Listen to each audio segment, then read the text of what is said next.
নমস্কার, শুভ নববর্ষের শুভেচ্ছা সবাইকে। আজকে নতুন একটা ব্লগ শুরু করলাম। চলুন আপনাদের সবাইকে দেখাই কে কি করছে।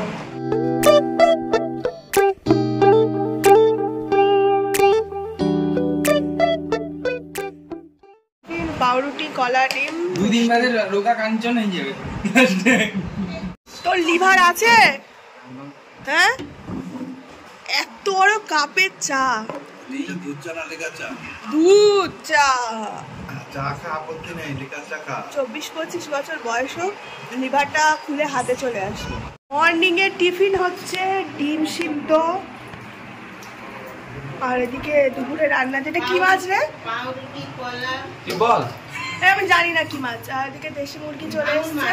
পরিষ্কারটা কে করেছে বল? ও এই যে একমাত্র। আর এদিকে মা কাটছে রুলি, এইরকম করে নামুদি কি বলে জানি না। কাজ কর। এ তোর বিড়ালগুলো কই? বাবা, এ ছোট্ট আবার কে রে?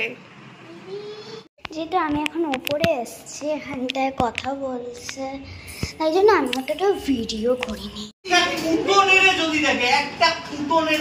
নিজেদের জামাগুলো ভিজে যাচ্ছে, তুলে আনলাম, নেড়ে দিচ্ছে। তুমি কি করছো? আলু ছাড়াচ্ছ? কাজ করে খেতে হয়। ফাঁকিবাজির কাজ করছো। রসুন থাকাচ্ছে, ওটা কে না পারে? আমাকে ফাঁকিবাজ বলছে।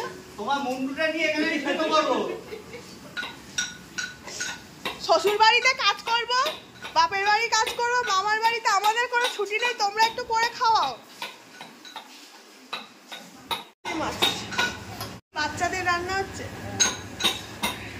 কে চিকেনটাকে ম্যারিনেশন করে রেখেছে ফাঁকিবাজ রাঁধুনি। এখন হচ্ছে মাংস কষানো চলছে।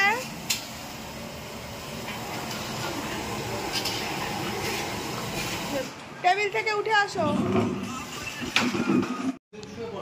আমাদের এখনো খাওয়া হলো না, এদের আবার খাওয়া টাওয়া দেওয়া হয়ে গেছে। সবাই এখন খেতে বসে পড়েছে। এখন যাচ্ছি দীঘার জগন্নাথ মন্দিরে, দেখা যাক কি হয়। সবাই মোটামুটি রেডি হয়ে গেছে। বাপি রেডি, মিষ্টু রেডি, সব। কার নামে? আয় দিদি, কই রে? আমরা বেরিয়ে পড়লাম। সবাই তাকাও, হাই করে দাও।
গতবার মনে নেই ওই রাস্তাটা দিয়ে চলে এলাম, কিন্তু লাইট জ্বালাইনি এখনো।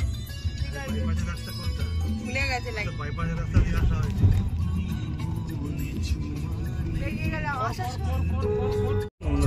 প্রচুর জ্যাম। বেরিয়েছি 4:30টার সময়, এখন 6:30 বাজতে যায়। অন্ধকার হয়ে গেল, কি দেখবো গিয়ে কে জানে।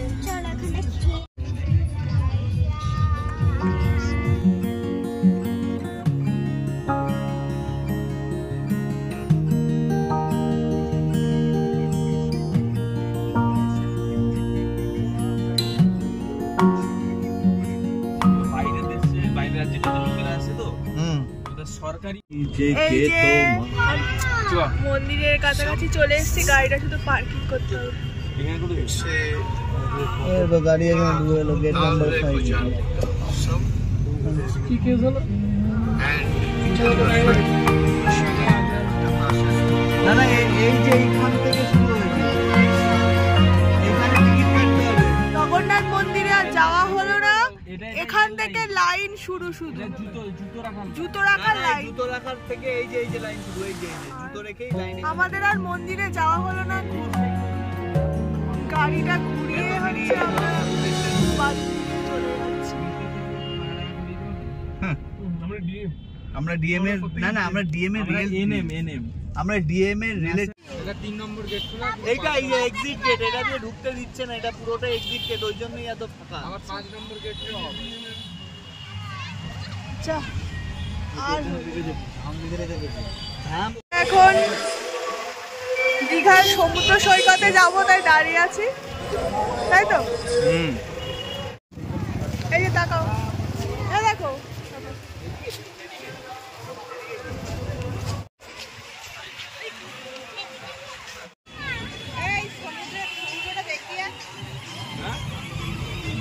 বাপি, চলো বাপি, চলো।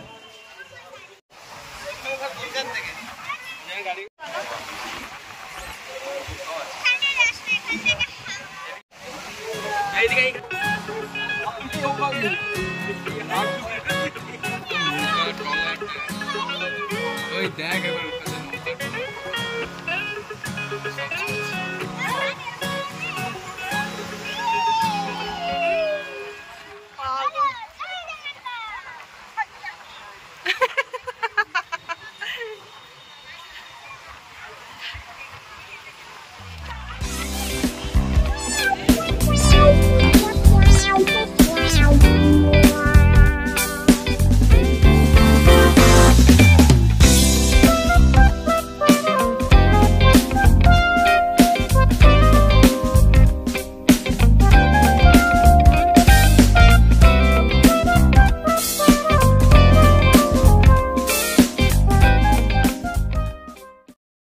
আস্তে আস্তে পাপাকে গিয়ে বল, যা ওঠ।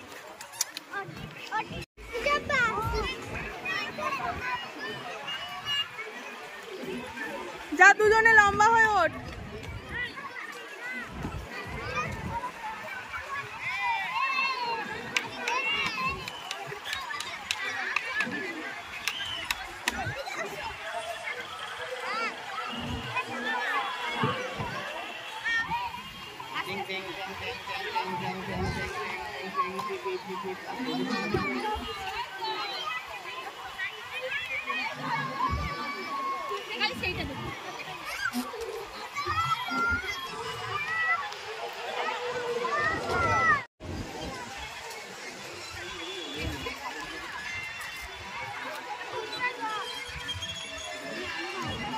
তো দেখছে আর হচ্ছে আমি নামবো।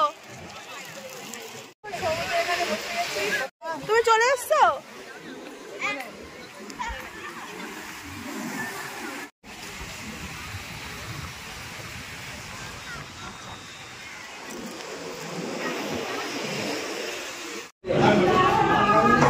দাদুকে ডাকো, দাদুকে ডাকো, বাপি দাদুকে ডেকে এখানে বসো। বাইরে বৃষ্টি হচ্ছে, এতক্ষণ পরে রাস্তাটা ফাঁকা পেয়েছি। শুরু হয়েছে। কিছু কিছু বক্তব্য দেবে, বলো। কি টর্চ জ্বালাবো? তুমি বলো এবার কি সামনে কি দেখা যাচ্ছে তো নাকি টর্চ জ্বালাবো?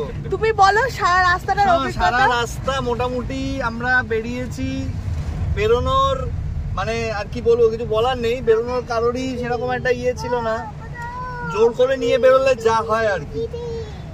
খাওয়া দাওয়া হয়ে তারপরে বেরিয়ে এসে 2 ঘন্টা জ্যামে দাঁড়িয়ে আমি ভালো কথা বলেছিলাম যে সমুদ্রের সি বিচের উপর দিয়ে চলে যাই, শুনলো না কেউ। রাস্তা দিয়েই চলো, রাস্তা দিয়ে চলো, রাস্তা দিয়ে চলো, যাও এবার রাস্তা দিয়ে চলো, থাক, আর কিছু বলতে চাই না। দুবার বৃষ্টি হয়ে গেছে, দিদি ঘুমিয়ে গেছে। এটা আমার মাথা। ওই দেখ কি করছে। এই যে এ বরযাত্রী এসে গেছে, বর এসছে, বর এসছে। আমরা ওয়েট করলাম তো জানা। বাবা আজ জীবনে দীঘা যাবো না, জীবনে কোথাও বর যাবো না। এসছে, বরযাত্রী পেছনে আছে মামা কোলে গাড়িতে। নিয়ে নাও ওকে। সে সব চেঞ্জ করে খেতে বসে পড়েছি। মামা নিয়ে এসছে রুটি আর মামি দিচ্ছে মাংস টাংস। আন্না আন্না বাবা